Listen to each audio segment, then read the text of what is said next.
Greetings and welcome back for another Music Theory Bite. In this video, I'm going to talk about identifying harmonic intervals. Before you view this video, you should first watch my videos on spelling intervals, singing intervals, there's 4 of those, identifying scale degrees, and identifying melodic intervals. All of these videos contain information which you will find helpful as you practice the techniques I'm about to demonstrate. Not sure where to find them? All you need to do is subscribe, and they're just a few clicks away. I've separated out the identification of harmonic intervals into a separate video, intervals where 2 pitches sound simultaneously, because I've found that they provide a unique challenge to many students. That is, the techniques that you would use to identify melodic intervals don't work for everybody when intervals are presented harmonically. You'll remember that the process you should use when identifying melodic intervals is to, first, identify the implied tonal center. Second, hear the 2 pitches as scale degrees around that tonal center. And finally, use your knowledge of theory of what combinations of scale degrees form which intervals to place a label on the sound. If you are able to distinctly hear both of the pitches of a harmonic interval, then you should continue to use that technique. For many students, however, one of 2 things happens when the interval is presented harmonically. Often the component scale degrees sound like a different combination than what he or she ordinarily expects. For example, melodic major seconds typically sound like scale degrees 1 and 2, but played harmonically, most people say they sound more like scale degrees 4 and 5, as in the beginning of the song Chopsticks.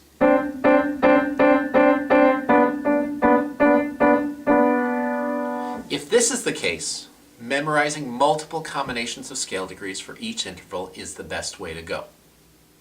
The other problem that students frequently encounter is an inability to distinguish the 2 pitches of a harmonic interval. Instead of hearing 2 distinct pitches, you might hear just a wash of sound, the resonance of the interval itself, rather than the 2 component pitches. That's the situation that this video addresses. How to listen and think your way to identifying a harmonic interval when it just sounds like a holistic sound instead of the combined sounds of 2 pitches. To do this, I recommend using the following logic tree. I start by listening for whether an interval is consonant or dissonant. Consonant intervals generally sound more pleasing with less energy toward resolution, while dissonant intervals tend to have more of a bite or desire to resolve. The next step depends on your answer to that question. Let's deal with the dissonances first. If an interval sounds dissonant, the next question I recommend is whether it sounds like a narrow, medium, or wide dissonance. The narrow dissonances are the minor and major second.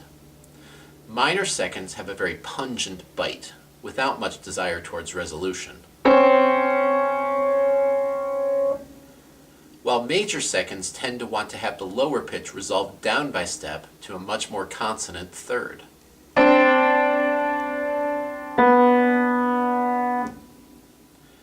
The medium dissonance is the tritone, which distinguishes itself by both pitches wanting to resolve by step in opposite directions.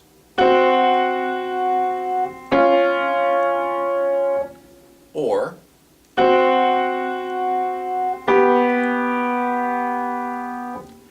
it's the only interval in which both pitches have a strong desire to move. The wide dissonances include the minor and major seventh.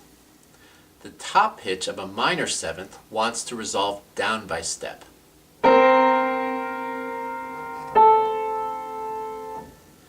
The top pitch of a major seventh has a stronger desire to either not move at all, languishing in its own dissonant resonance, or to slide up to the much more consonant octave.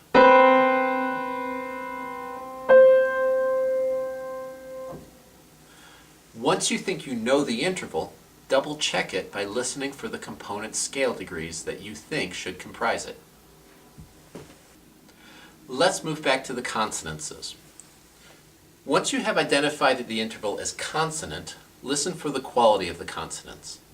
There are 2 qualities, perfect and imperfect. Perfect consonances have a hollow, open, ringing, or incomplete sound. They consist of perfect unisons, which sound like one note, perfect octaves, which sound like one note reinforced, and perfect fourths and fifths. You can distinguish perfect fourths and fifths by listening to the directionality of the interval. Perfect fourths tend to point upwards towards the top note of the interval, which we tend to hear as tonic.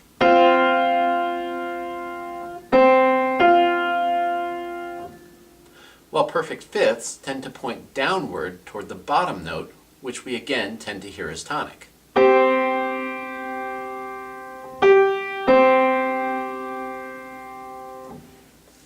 Imperfect consonances have a much fuller sound and can be broken down into the narrow intervals, major and minor thirds, and wider intervals, major and minor sixths. We tend to hear major and minor thirds as the root and third of a tonic triad, meaning that if the triad sounds major, it's likely a major third, and if it sounds minor, it's likely a minor third. Minor thirds can be tricky in that they often sound like the third and fifth of a major triad, so double check to make sure you aren't hearing an implied tonic a third below the interval. Sixths are often somewhat more challenging. Sometimes they sound like scale degrees 3 up to 1, meaning that if the interval sounds major, the sixth is minor, and if it sounds minor, the sixth is major.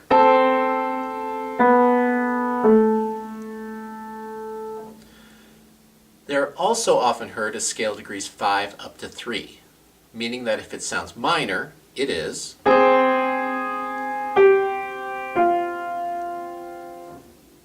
if it sounds major, it is.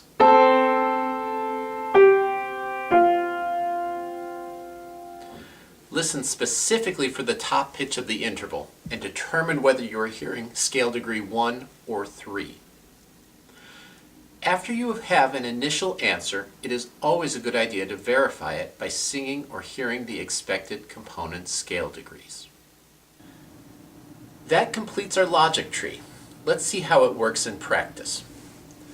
Let's take this interval. First, it sounds like a consonance. I don't hear a strong desire for it to resolve in any particular direction, and the sound is quite pleasing. I'm going to say that it's a perfect consonance because it has a hollow, open, ringing sound to it. Next, I listen for whether it sounds like one pitch or two pitches, and this definitely sounds like it has two pitches to it, so it's not a unison or an octave. Let's hear the interval again, just to remind ourselves what it sounds like. So far, I've narrowed it down to being either a perfect fourth or perfect fifth. Now I'm listening for whether the interval is top-oriented or bottom-oriented. That is, which pitch at the top of the interval or the bottom of the interval sounds like it's more stable. To my ear, the top pitch sounds a lot more stable. The bottom pitch seems to be pointing up towards that top pitch, meaning that this would be a perfect fourth. If we take a different interval, one that sounds like this, that's definitely dissonant, and it's a wide dissonance. The two pitches seem to be fairly far apart. So now I'm listening for that top pitch. If it wants to move down, then it would be a minor seventh, and if it wants to either stay in place or move up, it would be a major seventh. What I'm hearing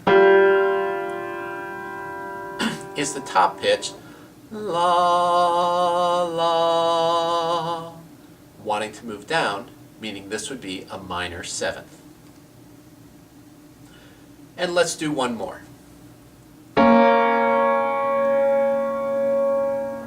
It's a consonance, and it's an imperfect consonance because it has a more full sound to it.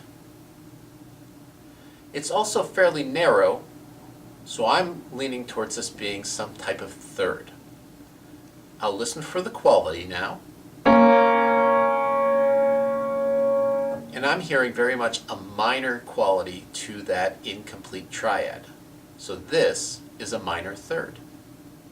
Well, that does it for this video. If you found it helpful, please like. Feel free to leave constructive comments below, and as always, subscribe to my channel to stay on top of the latest music theory bites as they are posted. Until next time.